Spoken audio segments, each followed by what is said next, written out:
Et voilà qui nous amène aux nouvelles politiques en France. À commencer par l'événement de la journée qui sera constitué dans un petit quart d'heure par l'entretien qu'auront Jean-Pierre Elkabbach et Alain Duhamel avec Jacques Chirac. Jacques Chirac qui a enregistré hier le soutien de Jacques Médecin, maire de Nice, giscardien en 1974. Ce qui est intéressant dans une campagne, ce sont les candidats bien sûr, mais aussi les hommes qui les entourent, qui les nourrissent de dossiers, d'idées ou de petites phrases.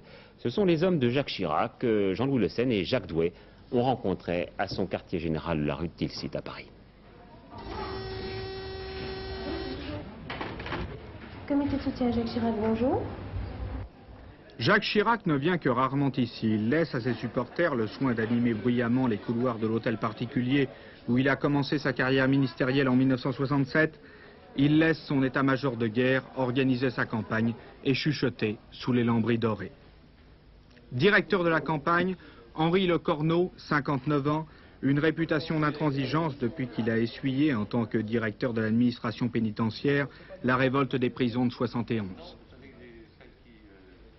Jean Colonna, sous-préfet chargé de mission à la mairie de Paris pour les affaires politiques, 50 ans, la discrétion même, son domaine rue de Tilsit, la politique aussi, c'est dire qu'il touche à tout sans en avoir l'air. Alain Juppé, agrégé de lettres, inspecteur des finances, 35 ans. C'est l'homme des idées neuves, on lui attribue bon nombre des discours de Jacques Chirac et beaucoup de ses petites phrases. Jacques Toubon, 39 ans, c'est l'homme de la carte électorale, il connaît par cœur la France politique canton par canton. Aujourd'hui, il négocie les renforts à Jacques Chirac. Côté organisation, Charles Pasqua, sénateur des Hauts-de-Seine, 53 ans. Il sait se mettre sous les projecteurs quand il faut pour masquer ce que ses lieutenants font dans l'ombre. Adulé par les uns pour son côté Fernandel, il est en tout cas indispensable pour Jacques Chirac depuis qu'il a prouvé qu'il était capable de mettre sur pied un meeting de 5000 personnes en moins de 48 heures. Préparation d'un voyage ou d'une réunion, le secteur presse est l'un des plus importants du quartier général. Lydie Gerbeau, l'organisatrice fidèle du RPR, est désormais installée rue de Tilsit, au service de presse que dirige Philippe de Beausset, journaliste au Figaro, 47 ans. Un long séjour à Washington lui a permis de connaître tous les petits secrets d'une élection à l'américaine. Mais la campagne de Jacques Chirac se fait aussi par ordinateur. Tous les militants, tous les supporters sont fichés. 3 gros sacs de courrier leur sont envoyés quotidiennement.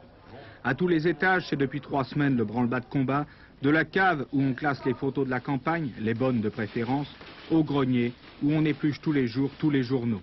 La presse écrite est découpée, collée, comparée.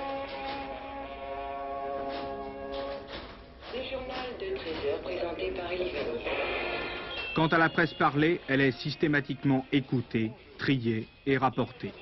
Le directeur du Monde pour Antenne 2 est à Barcelone. Le président du football club.